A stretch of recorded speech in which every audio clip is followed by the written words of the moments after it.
Prophet Muhammad enlightened the sight. Prophet Muhammad brought the light. Prophet Muhammad enlightened the sight. May peace be upon him. May peace be upon him. Prophet Muhammad removed the dust of unbelief. Prophet Muhammad brought us a good relief. Prophet Muhammad brought the light. Prophet Muhammad lightened the sight. May peace be upon him.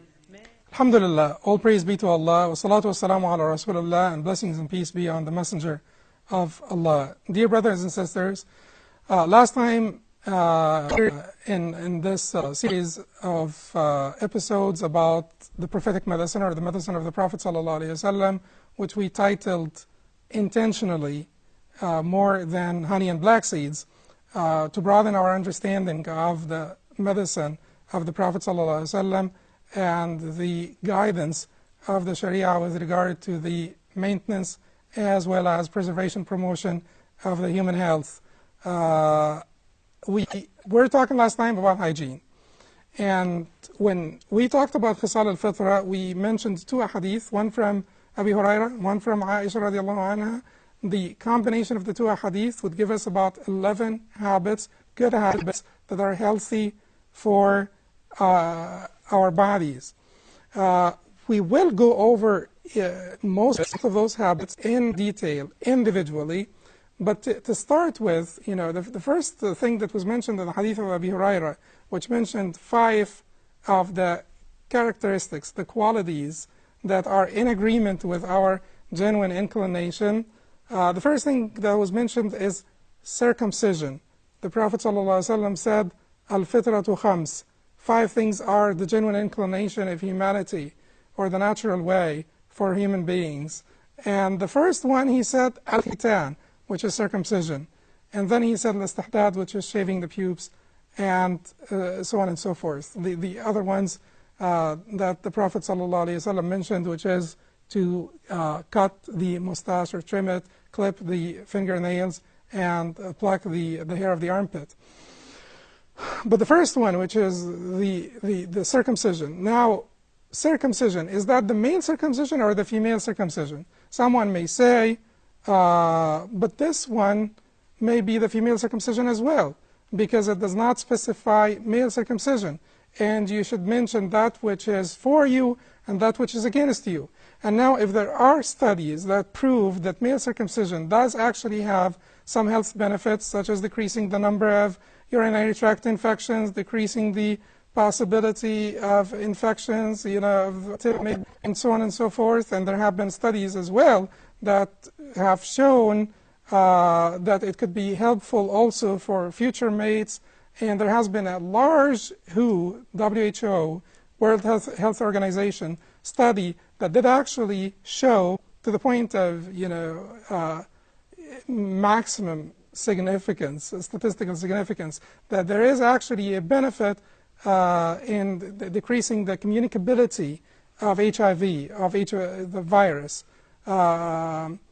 So the circumcision, male circumcision, there have been multitudes of studies that have shown how male circumcision is good for one's organ health. Now, the position of the American Academy of Pediatrics, for instance, with regard to male circumcision is still neutral. Because they also factor in terms of male circumcision, such as infection and bleeding, and maybe some of the short side effects, even accidental cutting of some part that should not have been cut, and so on and so forth.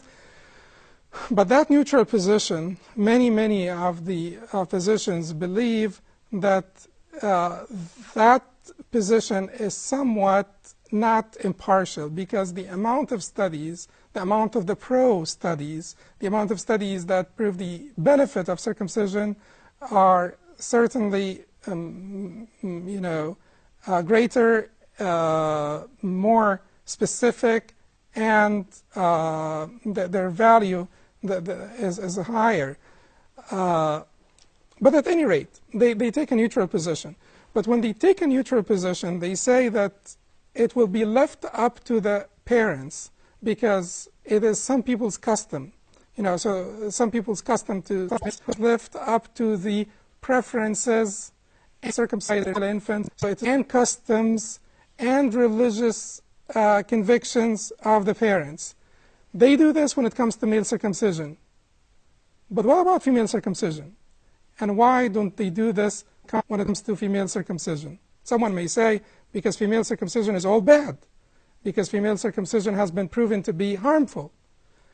In fact, the Sunni type of female circumcision, there is disagreement between the scholars of Islam over the ruling of female circumcision. No one of the scholars said it is prohibited. But the disagreement between the scholars ranges from being a good thing to do to all the way to obligation. In the Shafi'i school of thought or school of law, for instance, it's obligatory to have female circumcision is obligatory. And all of the people who, speak against female circumcision because of the so-called medical consensus on its harms, I don't know how they can have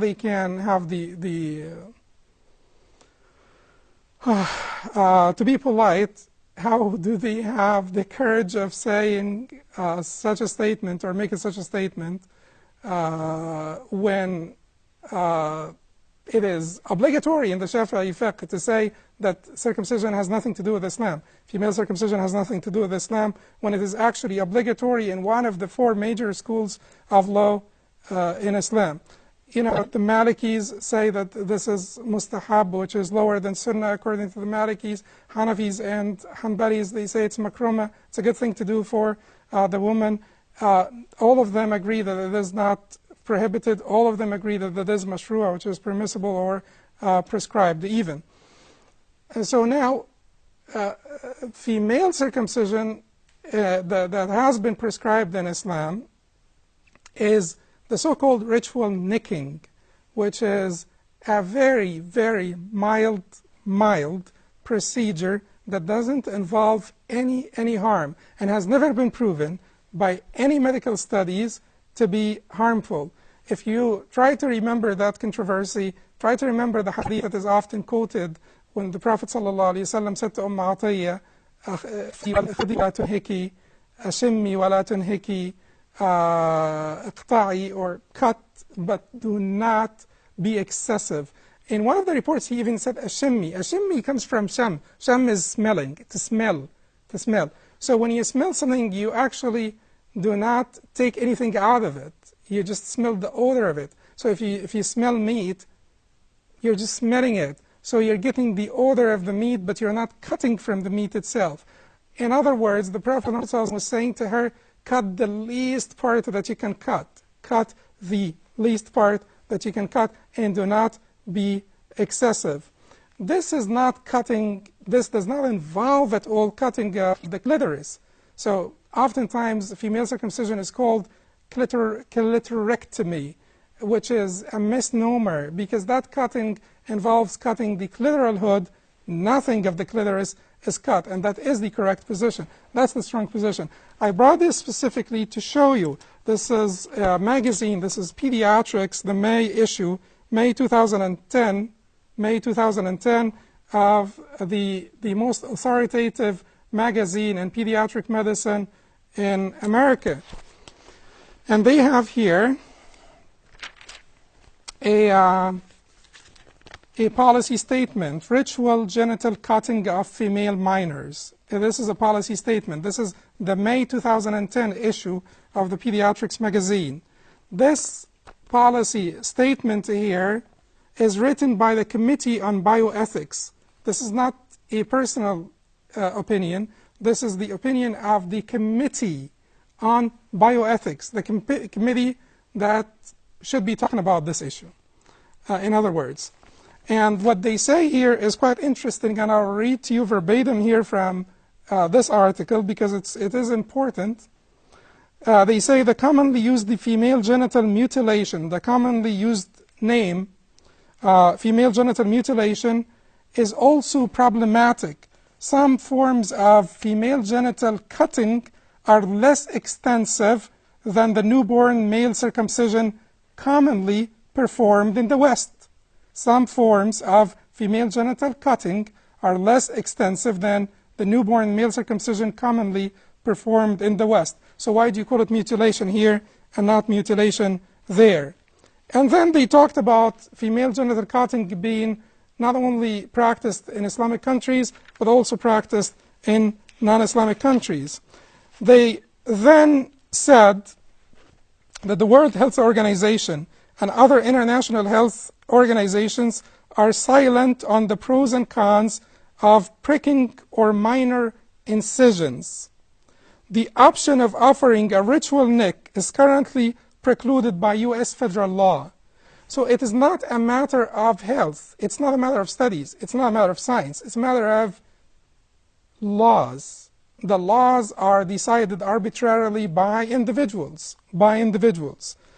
They say the American Academy of Pediatrics policy statement on newborn male circumcision expresses respect for parental decision-making and acknowledges the legitimacy of including cultural, religious, and ethnic traditions when making the choice of whether to surgically alter a male infant's genitals or not. Then they come back and they say, however, the ritual nick, which is the sort of the Sunni circumcision, the Sunni female circumcision, which is the slightest piece of flesh that's called clitoral hood, that is not the clitoris itself. They say, however, the ritual nick suggested by some pediatricians is not physically harmful. It's not physically harmful. This is the Committee on Bioethics. It's not physically harmful and is much less extensive than routine newborn male genital cutting. They say there is reason to believe that offering such a compromise may build trust between hospitals and immigrant communities, save some girls from undergoing disfiguring and life-threatening procedures in their native countries. So what they're trying to suggest now, the Committee on Bioethics, what they're trying to suggest is we should start to offer it so that we avoid those people taking their kids to people who will do much worse procedures. Ponder over this until we come back from the break. Prophet Muhammad brought the light. Prophet Muhammad enlightened the sight. Prophet Muhammad brought the light. Prophet Muhammad enlightened the sight.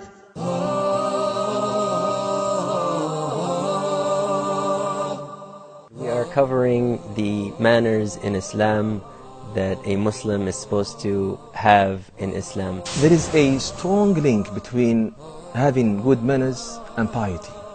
And then he said, I guarantee a dwelling in the highest rank of Jannah for the one who perfects his manner. That indeed, truthfulness leads to piety, to righteousness. And righteousness and piety leads to Jannah. The Prophet ﷺ used to always maintain family ties. Gentleness in Islam means to treat people with kindness and with tenderness.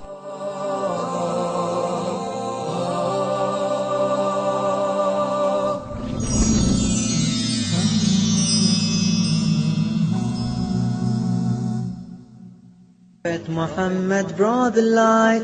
Prophet Muhammad enlightened the sight. Prophet Muhammad brought the... Alhamdulillah, welcome back. Before the break, we were talking about female circumcision. We were talking about this Pediatrics May 2010 issue that talked about female circumcision and talked about how it is not harmful to do the minor procedure, which is exactly the Sunni way of female circumcision. Now, I told you to ponder over this because we need to be also fair. And we need to understand that what resulted in a lot of morbidity and a lot of harm was the excessiveness in performing this ritual. Because oftentimes, Muslims and non-Muslims alike, people in Africa, for instance, and in certain parts of Africa particularly, they overdo this procedure. Now, Islam respects the human body, and Islam forbids the mutilation of the human body. Do you know that if a circumciser excessively cut the genitalia or the female genitals to a point of disfigurement and complete disuse, then that woman to whom this procedure was performed is deserving of the whole blood ransom, which means the whole diya, as if they killed her, in this process. So Islam respects the right, human rights. Islam respects the sanctity of the body, that the body should not be mutilated in any way, shape, or form, except with a procedure that may prove to be helpful and beneficial. Now, we Muslims should take it upon ourselves to regulate this procedure so that it is not excessive, so that it is not harmful, so that it is not dangerous.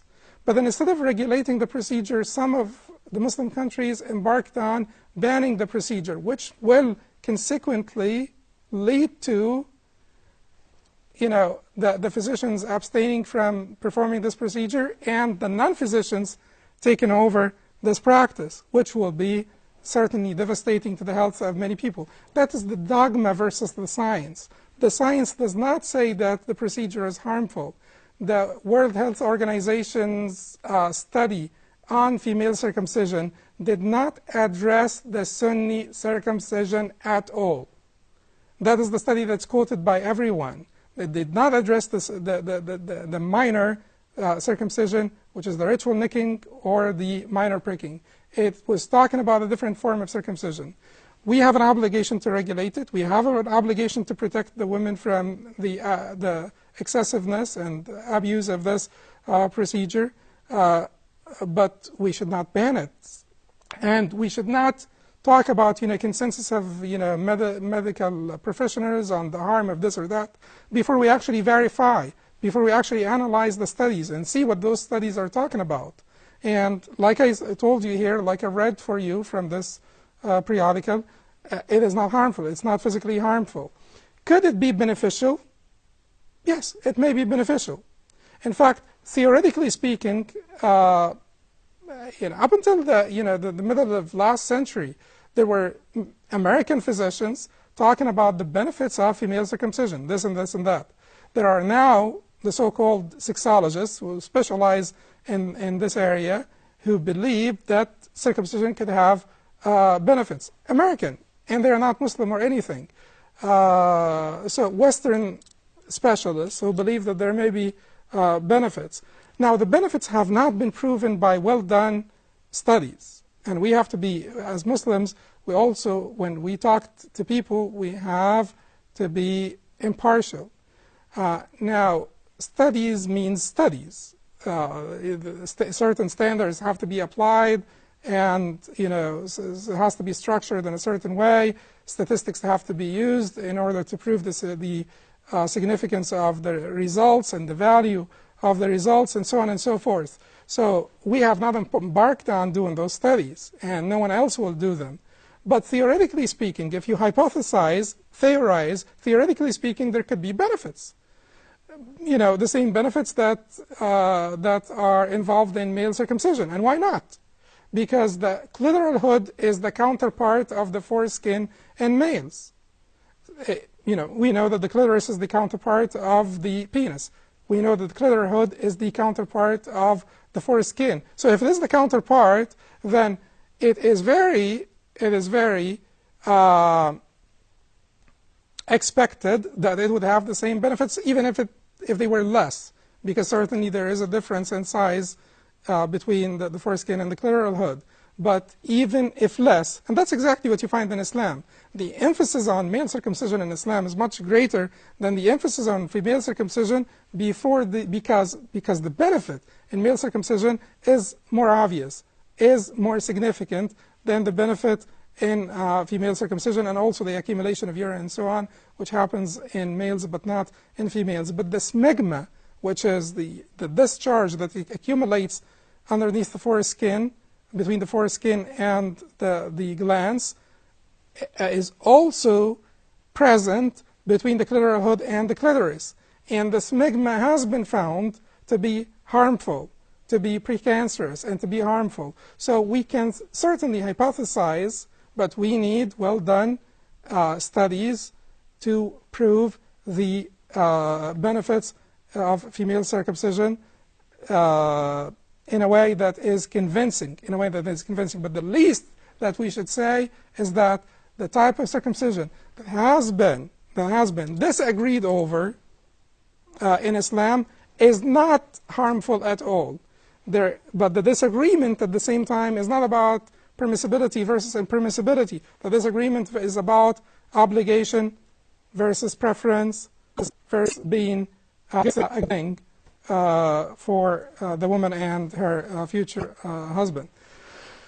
So that's the issue of circumcision. So now at least you should have enough confidence that there is nothing in this religion that you should be ashamed of. There is nothing in this religion. When you actually verify, when you actually study, when you actually look through things with a contemplative mind and an examining eye, you will find nothing in this religion that you should off, that you should try, to cover under the rug. So if we talk about female circumcision, we're not gonna, we're talking about health now. Why should we talk about female circumcision? Because there is nothing here in this religion that we need to cover under the rug. There isn't. And that proves it. Back to the issue of hygiene, because we talked about the genuine inclination, we talked about khisal al-fitra, characteristics of the natural way, which is the inclination of human beings, and it is all about hygiene. And we said that we will talk about them in detail, individually, in detail. But in entirety, in generality, I want you to take a look at the screen. And what I have for you here on the screen is actually a clipping from George Bernard Shaw's book, The Greatest Doctor's Dilemma. George Bernard Shaw is one of the thinkers, considered the greatest thinkers by, many standards. George Bernard Shaw was not Muslim, he's Christian. And George Bernard Shaw was not Eastern, he's Western. But this is what George Bernard Shaw had to say in his book, The Doctor's Dilemma. Formulators of the superseded native religion, like Muhammad sallallahu alayhi wa sallam, which he means Sallam in Europe, had been enlightened enough to introduce as religious duties such sanitary, but they used to misspell it in medieval measure and care of everything cast off by the human body, even to nail clippings and hairs. And our missionaries thoughtlessly discredited this godly doctrine without supplying as obligate space, which was poisonous, and so on and so forth. And he carries on to tell us how the full treatment promptly taken by this dramatic negative impact on the health of the people who were forced into conversion, who were forced out of Islam or diverted away from Islam because they were to abandon such practices, such important practices of hygiene. He mentions just a very, very few of them, but we have a lot more to say, and we have a lot more to prove how those forceful conversions could have resulted in the worsening of their health and devastating impact on their individual and public health. There is more to say, and in future episodes, inshallah, we will have a lot more to cover. Assalamu alaikum wa rahmatullahi wa barakatuh. Prophet Muhammad brought the light. Prophet Muhammad enlightened the sight. Prophet Muhammad brought the light. Prophet Muhammad enlightened the sight. May peace be upon him. May peace be upon him. Prophet Muhammad removed the dust of unbelief. Prophet Muhammad brought us a good relief. May peace be upon him. May peace be upon him.